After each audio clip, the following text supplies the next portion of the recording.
Welcome to Equal Inspired, the inclusive podcast, brought to you by Equal IT. Jonah Anderson joins us, who is a Microsoft certified Azure developer, DevOps engineer, and a Microsoft certified trainer. Jonah's working as an IT consultant in Sweden and is incredibly passionate about making a difference by advocating tech, gender equality, and all things diversity and inclusion. Jonah's a true role model to so many and also mentors young women to help them thrive in STEM. Jonah values continuous learning and enjoys sharing her knowledge in Azure at many different events through public speaking, and is currently working on her new book project, Learning Microsoft Azure.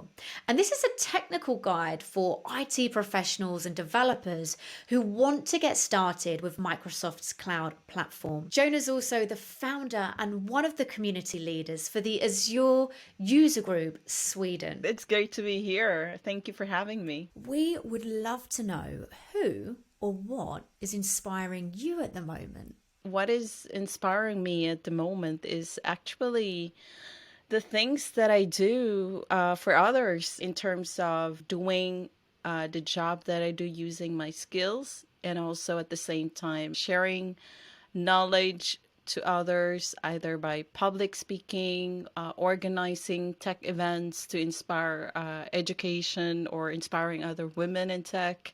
And just it inspires me to be a role model as well. Like, it just comes naturally and I'm enjoying it. It's really inspirational to see all of the different hats that you wear, Jonah, and you're always juggling so many different initiatives. But the common theme is it's always giving back. You're always sharing your knowledge. I myself is a learner.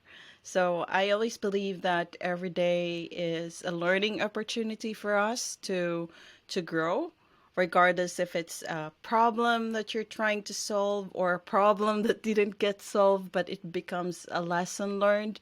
So I always count every day as like an opportunity to learn new things. When I was younger, I always believed that knowledge is power. And I believe that knowledge is power that you cannot keep to yourself, but it is something, a power of knowledge that you can share to others, so you can also assist and help empower them. And it will be like a what do you call it? Pay it forward, like just like the movie Pay It Forward. You pay it forward after you have given it to someone or after you have received it. I really love what you said there as well about every day is a learning experience. You know, looking at it through that other lens of there's going to be failures along the way and not every day is perfect.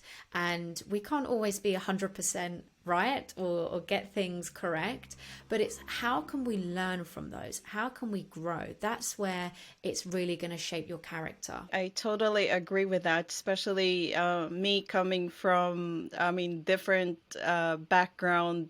From my tech journey from the Philippines to Sweden, and my life story itself is a story of ups and downs and challenges that made me resilient of being who I am today. So I am successful right now, and that is because of the hard work, the patience, and the resilience that I have. So all those like waves of ups and downs, they were not perfect after all. There were times that I was crying.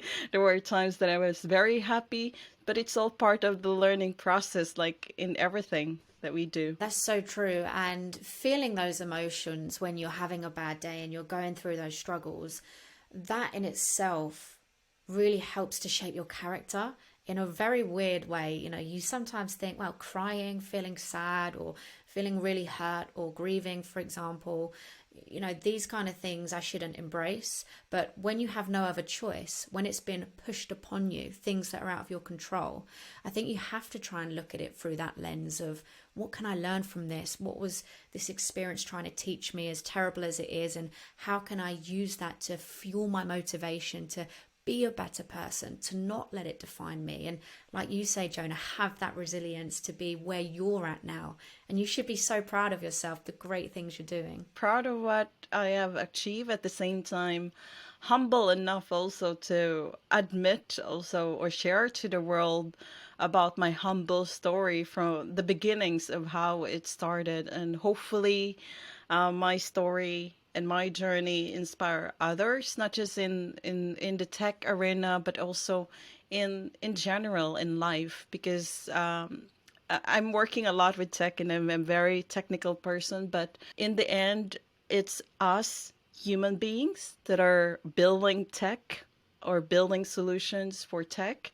And it's all about people. Like, for example, my job requires me to do technical stuff, programming, DevOps, engineering, but it also, major part of it is about collaboration and being able to work with your colleagues and learning how to communicate and listen, understand each other, just like in non-professional way also with our families and friends and how we connect with others. I'd love to learn more about your tech journey. So my tech journey actually started in the Philippines. So from the beginning, I didn't actually plan to be a programmer or software engineer. So when I was a little girl, I wanted to be a civil engineer. Civil engineer in the Philippines back then was like a man's dominated job. And when I was like 8 or 9 years old, I already have that mindset that I want to be different and I want to break that barrier that, hey, this civil engineering or role is a stereotype men's job, but I want to break that barrier in my society in the Philippines then. So when I was growing up, I wanted to do that. And when it's time for me to go to college after high school, my parents told me that they couldn't afford to pay for my college fees and there's no financial support or help on their side. So I was really saddened. So I decided to take a scholarship and take the opportunity that I had.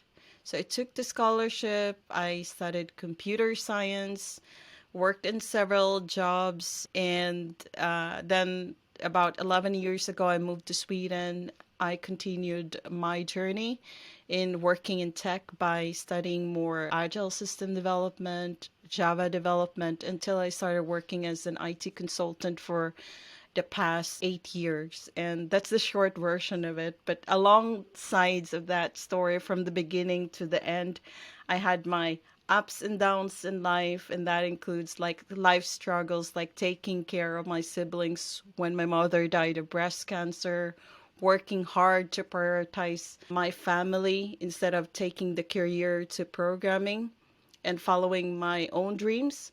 But it all came up pretty well because that built me up as a person, which leads me to where I am today. Like I say, where you are today and the great things you've achieved, you should be so proud. And I'm sure that your mother is very proud of you as well, Jonah. And you really are a role model to be able to bounce back, to be selfless, and to do what you needed to do to take care of your family.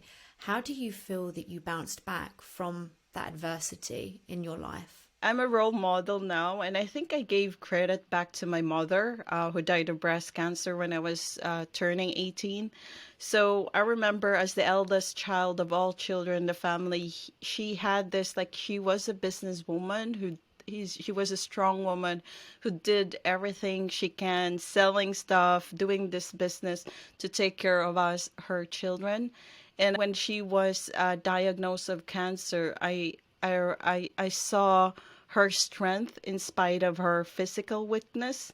And that time when I was younger, then I saw my mother as a good role model. Her braveness was kind of like put an inspiration to me. When she died, I wasn't with her, beside her, but I know, and she made me feel that she trusted me, that regardless of whatever happens to her when she went away, that she trusted me to take care of my sisters and brother when she's gone. And that assurance or that I felt from her then made me strong enough to accept that she had to go home in heaven and I have to stay here to take over and take care of my siblings. So regardless of whatever challenges that I had, taking night shifts for job back then, my first job, I mean, working hard, save money to support, to feed my sisters and brothers and send them to school, that gave me the strength to carry on. Sometimes it wasn't easy, but there was this assurance and stillness inside me to just keep going, and that's how I felt until then. So if I gave up when my mother died and didn't I just like think of myself, not others, I don't think I'll be here right now. Maybe I'll be doing something else, and maybe I'm unhappy. Thank you, Jonah, for sharing and just for being so open. You know, we've been friends for a long time, and you always speak from your heart, and that means a lot. And it is a very difficult time when you lose somebody that is very close to you, that is an inspiration. And I think that approach that you take by making them proud every day, waking up every day and thinking, how can I make this person proud? What things can I do to keep their legacy alive, or, you know, keep their legacy inside of me? I think that's a really good mindset to have to keep you going. That was a very similar source of inspiration that I took, Jonah, like yourself. Just how can every day I do something that's going to make a positive change, you know, that they're going to look down and think, okay, well done, you got this. So keep going. What would your advice be for anyone who is really faced with harsh adversities in their life? What would be your advice to them to keep going? Regardless of whatever adversity or problems that you are facing, think of it as a challenge and a way for you or your loved ones to be stronger, and to challenge yourself as well. So, and to also like be still, because I know that in times of troubles, there's a risk that we get stressed out. And I felt that also because I grew up like I have to be honest, I have it pretty good right now. I have a good job, a good house, I have good blessings. But when I actually grew up, like without having my own bedroom, I slept on the floor without my own bed.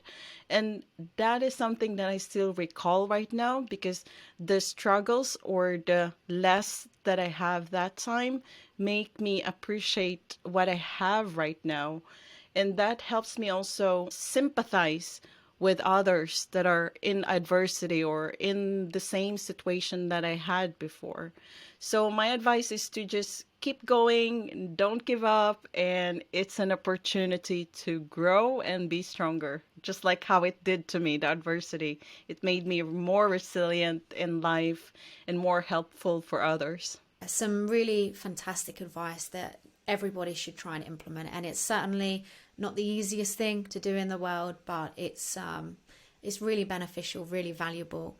So let's look at when you started learning technology. So you wanted to, of course, break down this stereotype of civil engineering. Where do you think that come from, that hunger? When I was younger, we had this we didn't have cable, but we have this like normal small TVs, like 14 inches, small ones that we had. We There was a show that came up. I think it was a documentary. I'm not sure if it's true story, but there was a documentary showing about the Amazonian women, and then they kind of like made a documentary about like how strong these women are in their tribe, and it kind of like inspired me in relation to how my world looked like back then, when I was growing up. Because, for example, when I was growing up back then, it's expected in the Philippines, for example, might be in other countries as well, that in the Philippines, if you're a woman, you have to take nursing or something with administration because you're a woman, and you're not expected to take civil engineering or architect or those kind of courses or college courses that require you to be logical or good in mathematics. That Amazonian documentary kind of like changed my mindset, that this is what I want to do, and I want to do something to go there. So that's how it started. That documentary that changed everything for you, and the rest is history, as they say. Jonah, here you are. Yes. So you took Yeah. the scholarship, and that focused more so on the developing side of things. Outside of education, how else did you learn to code? Of course, when I was studying computer science, which was one of my first education in college in the Philippines, I had learned a lot of hands-on with others. But my real breaking point or strong passion for tech actually started when I moved to Sweden several years ago. During my first consulting job after studying more programming here in Sweden, I did actually once or twice a week teaching programming to kids in schools. And while I was there once a week teaching block programming and JavaScript programming, I did realize and looked like self-aware actually. Like I'm the teacher and I look at my students and I see them that all of them are boys and I'm a female. And then I realized I have one or two that are girls, but they seem not to be so interested in what I was teaching them. And that made me realize what is the problem. Like, what can I do to make this difference? So, yeah, to make the long story short, I tried to inspire, but the number is still a few for the girls there. So what I did is that I think a few months after that realization that I had as a programming teacher, I volunteered to go on stage in a local student event where there were like 400 or 500 students were there. And I was asked to share my tech story. And that was my very first public speaking event. In 20 minutes, I spoke about my tech story in Swedish. I wasn't so fluent then, but that was the breaking point of me. It wasn't so bad to speak and share your story in the public. I will do this more step by step. So this is how it leads me right now as a speaker as well, and me talking to you. You had that courage to speak up and to move forwards. And where do you think that come from as well, Jonah? Because I know you mentioned that growing up you were quite shy. So how did you find that courage initially to do that talk? I think it goes back to my childhood as well. I remember when I was a child and I have to present something in school, I always have to hide behind my mom. I don't want to. And then my mom always like push me, like, and not push me literally, but say like, push me to my best limits. Like, you can do it, you can do it. So I think it was the inspiration of my late and beloved mother that actually inspired me to be a role model, and also maybe my thoughts that if I don't do this, there won't be a change. I know that I cannot change the world, but I can make this little step, small step of difference that might affect or help someone's life or inspire someone. So, yeah, that's what I did. I just did it. I was a bit nervous, but I didn't. I didn't mind what others would think.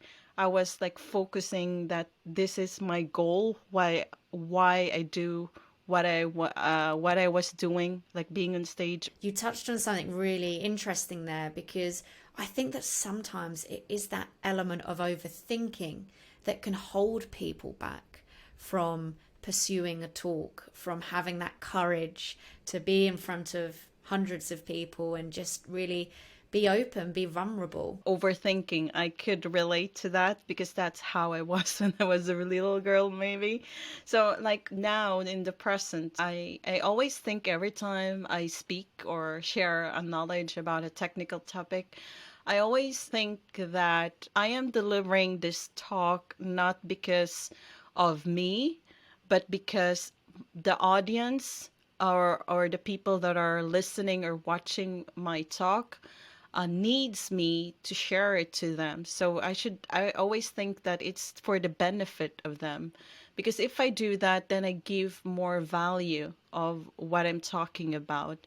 So I always think I'm talking here because I want to help, I want to inspire, and I want to relay the knowledge that I have in my head through speaking. So that's how I improved it actually. And then of course, I try my best to be not losing my personality as well when I talk. So sometimes I notice that if I do public speaking and I read scripts, I lost track. So I have this personality as well, the way I talk, that I wanna like put the information that I need to share, but at the same time be myself as well, even in technical talks. And usually it works for me. If you are just helping at least one person out there, then you're doing your job, you're doing what you need to do. And I would say that that certainly is something that keeps me energized, with wearing many different hats and juggling many different initiatives.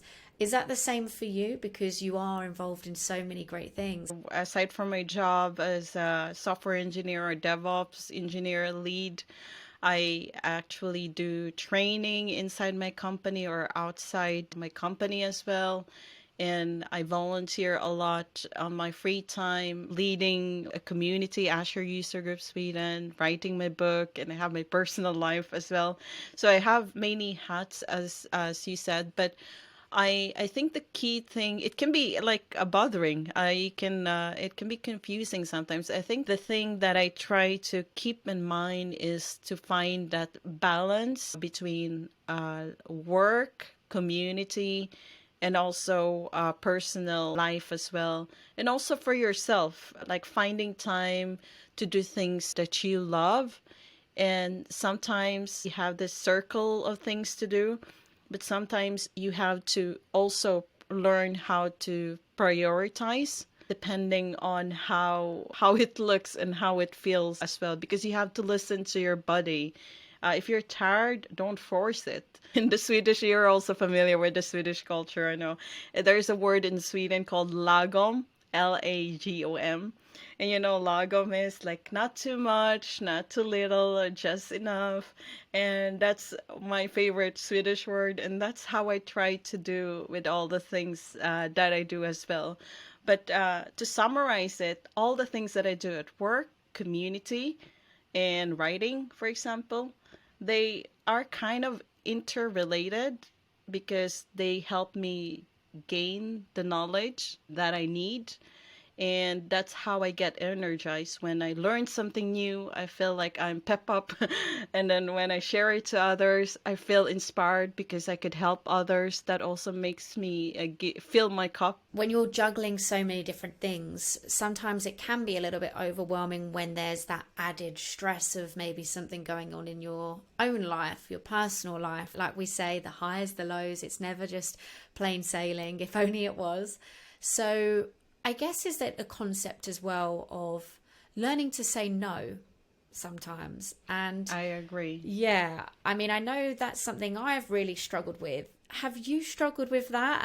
And if so, how have you tried to work your way through that? I'm struggling with that. I mean, I struggled maybe harder before, but now I'm in the process of learning the art of saying no. So I think, one example is there was one time in April last year, I think I did about 8 public speaking talks virtual. That was like in the pandemic times, and I felt like twice a week I was like doing volunteering in public speaking aside from my normal job, and it felt too much.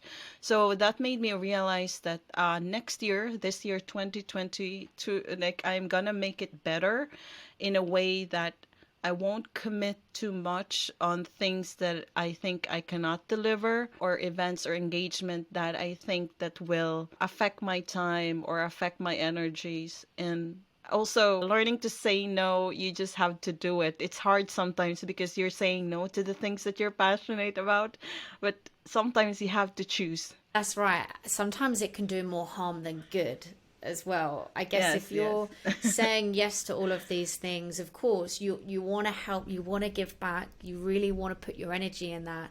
But the harm that it's doing is maybe you're not able to deliver your best self on that day because you are drained or you're feeling like you're starting to be a bit burnt out. So taking that step back, taking a breath, thinking about, okay, where am I at? What do I need to work on?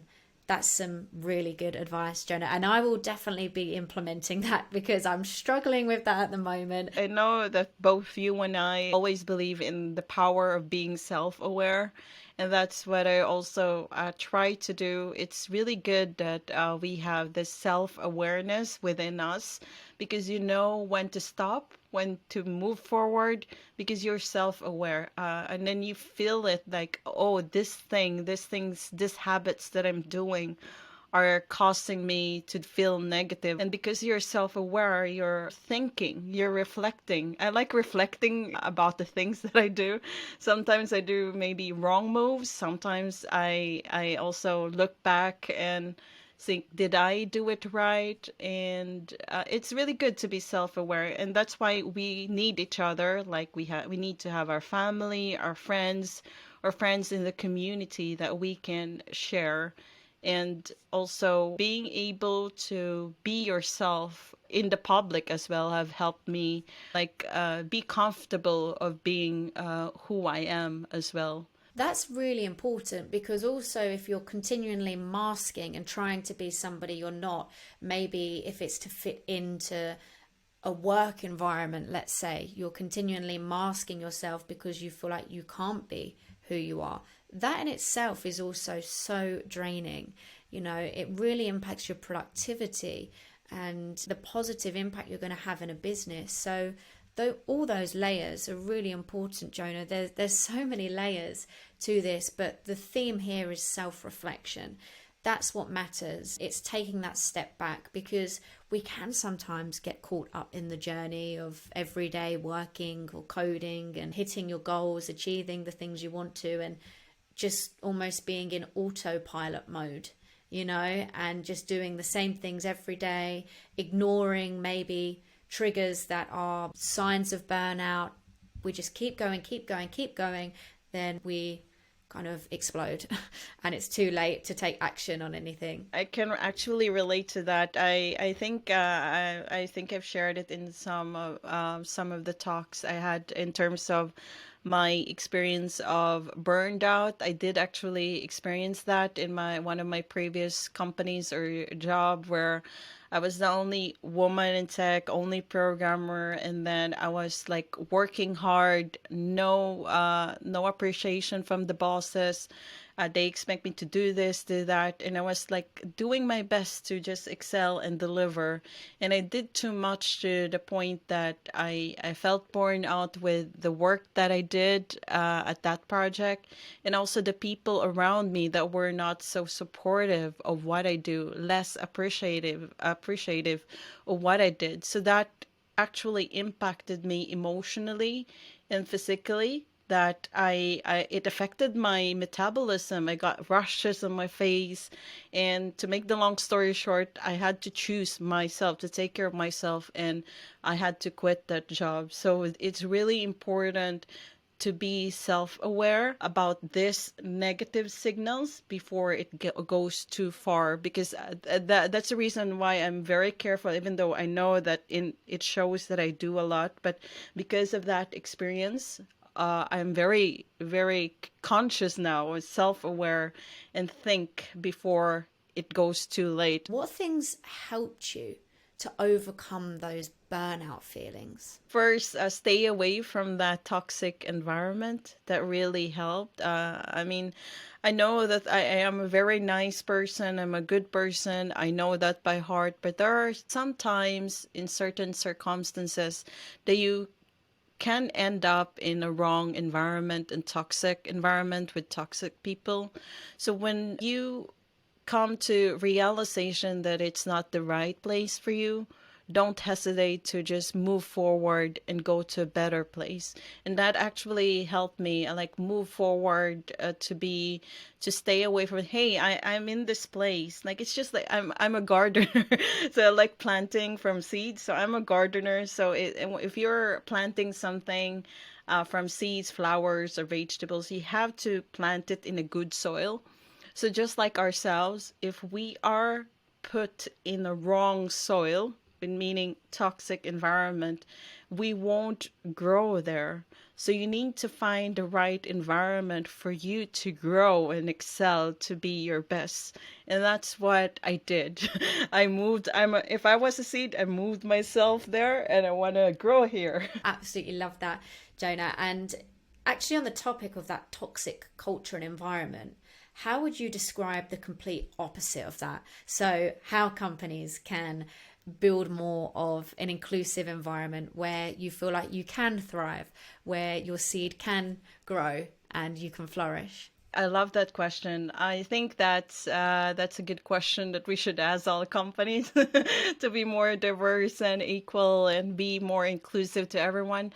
I think a good the opposite of the negative, of course, the positive like scenario or characteristic of a company or a place where everyone can grow is, I think, it's a place or environment where you can be yourselves and you have the opportunities to learn a lot of things. It might be technical, non-technical, that can be that has this environment or power of collaboration and sharing, because that's how we grow.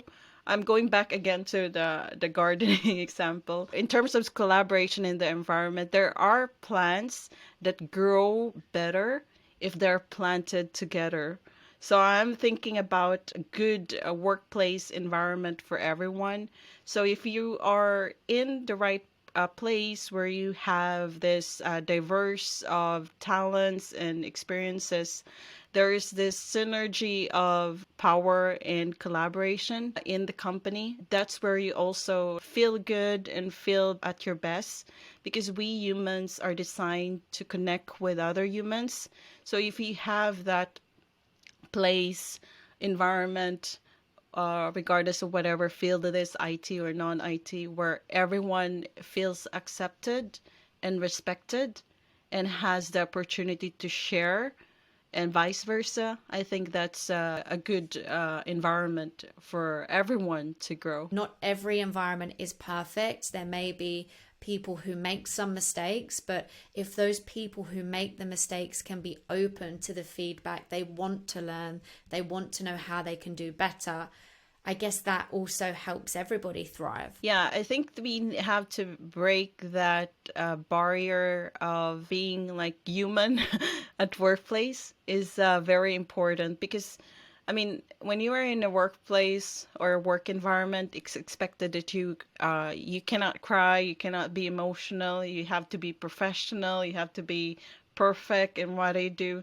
But I think creating an environment that is welcoming and inclusive for everyone, that also requires that you have this place to grow. And growing also means like being able to be accepted for who you are, and even like tiny mistakes that you do, which will improve the culture itself. I've been in an environment myself where I felt like I wasn't able to be honest with if I was struggling or what was really going on in my mind, because it would have been viewed as a weakness. And for someone who was already in a very male dominated environment, I would feel that I would need to continually prove that my gender doesn't define me and it doesn't mean anything. And by maybe being more emotional and vulnerable, that might make people think, she's a woman, this is why she's being like this, but in a negative way. That was an environment that I was in, and it just made me feel terrible, to be honest. And seeing the differences when you're in an environment where you can be vulnerable, you can speak to people about more emotional, deep topics, and it's welcomed, it's embraced, it makes such a difference. So the things you're saying, they resonate a lot with me. I'm glad that we have similar experiences that we can both relate in terms of this. And I'm really happy that you have given time also to listen to me in your podcast about this, because I think it's important that we can openly share and talk about this, because it's critical. All human beings needs to just stop, think, reflect, and do this like deep thinking of what really matters the most. On the topic of development, coding, all that fun stuff, what do you enjoy the most about working in tech? The first one is the opportunity of continuous learning.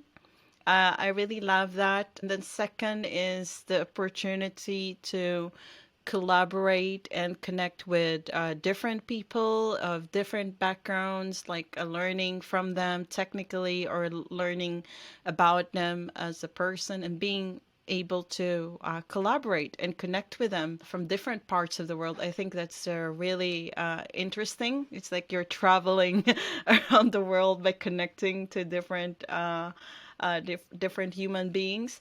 And the third one is my job allows me not just to continually learn, connect with people, but it also helps me build something that might be helpful to many people, and hopefully it will make an impact in the future even if I'm gone, because we know that life is short and we don't know how long I'm gonna live. So I'm doing something that is impactful to the society, and hopefully that will make a difference. Well, your work is very much making a difference, Jonah, not just like the tech side of things, but everything else you're doing. And like we said, being that role model, being that source of inspiration for others, just through even sharing your journey, it's really, really powerful. What have been the most important lessons that you've learned by working in technology so far? If we focus maybe specifically in Sweden, your career in Sweden.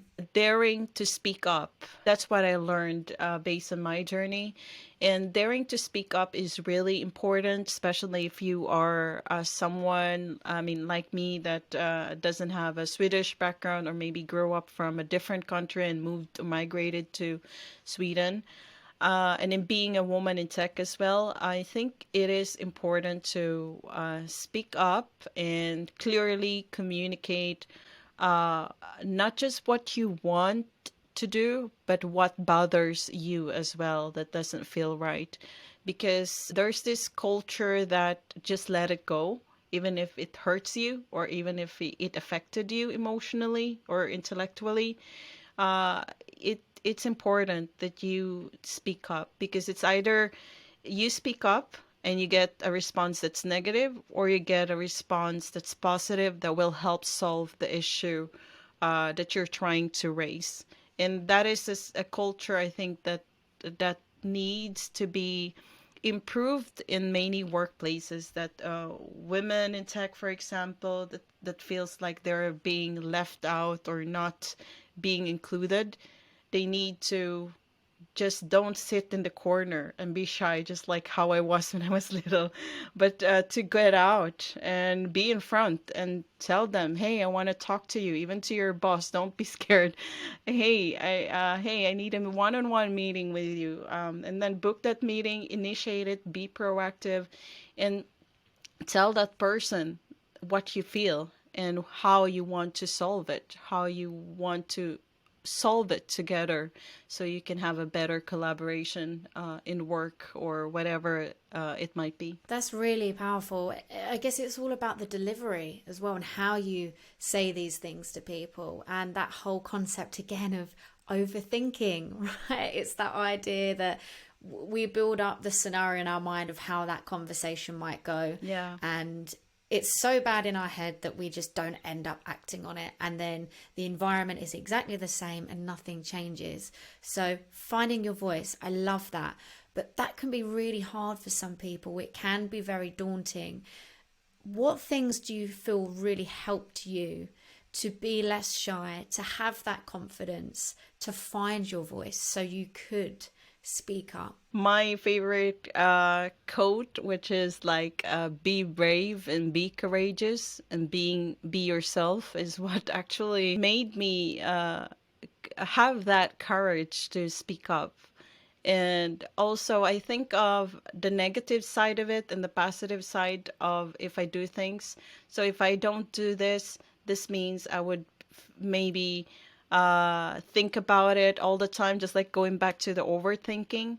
But if I do this because I know that feels right, and you just do it because you're brave and courageous and you want to be yourself, that usually helps for me as a technique in breaking that barrier of speaking up. And then also, if you don't ask, you don't get an answer. I did just want to talk as well about the Azure user group in Sweden, because I know this is something that you have founded. So could you just share a little bit more with us, I guess, the inspiration behind setting it up and the mission of the group? It's an Azure technical group community that I founded a year ago in the middle of the pandemic where everyone was working from home. So here in the mid north of Sweden, I'm in the area called Sundsvall. I noticed that there wasn't any Azure user group. A user group or community that shares knowledge about cloud computing development with Azure. So what I did is that I created that group. I mean, paid for the the setup. It's not free all the time. So I invested money in setting up the meetup group and creating my first talk, which is by myself. So from zero to members. Now I have like I think about 500 virtually, and other MVPs and speakers are volunteering to do speaking, to share their knowledge to others in the community. And the mission that I have actually for this user group was to create an inclusive community platform for everyone that are already experts in Azure, but also to the beginners of this cloud technologies that is available, and of course also create a community that will give opportunities to new speakers. So we have experts volunteering to speak, but I notice that some of our audience are volunteering to speak and share their knowledge up in the virtual stage and share about what they do in their job and the Azure technology. So that's really great. And to create that inclusive community for others, so we usually offer like mentoring session one-on-one before the talk to those that are new speakers. So if they don't know, they're nervous or scared how to present during the upcoming weekend session, we like do one-on-one and advise, do a pre-check on how the presentation look like. So that's really a good place to inspire others to never be scared of public speaking, because it's a way to share. That's really fantastic that you actually go that one step further and you give that mentorship, because again, it's that theme of overthinking things and the nerves and not having that confidence, but to know that you're giving that support beforehand, that is so powerful. What was the biggest challenge of founding and now running this user group? Founding it was its journey itself. It took time, but now we're in pretty good shape.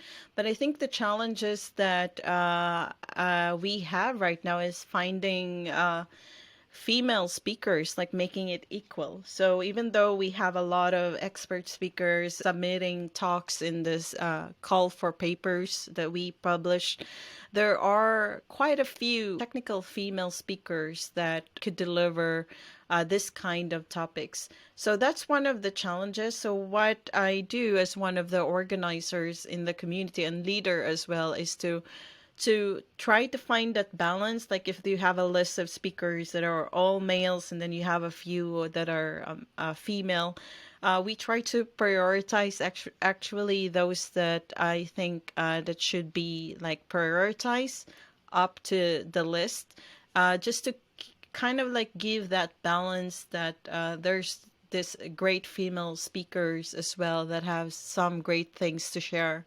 So that's one of the challenges. And I think to break that challenge is like I myself try to not be shy to share that I'm a speaker. So it will inspire others and share openly about what is the mission of the group and lift up those that needs to be lifted up to inspire. It's just really nice to see that support that you give to people. You humanize things, and that's really important. What key pieces of advice would you share to someone who wants to set up their own community? I believe that if you want to start a community, regardless if it's virtual or a local user group, you need to first find and think what is your mission and purpose for creating that group. Second is that ask yourself how much time or how much devotion you can commit to this, because running or building a community actually requires some free time, some devotion, and some organizing of events, finding speakers, putting it up virtually, sharing about it in social media. So those are the things that you need to think about.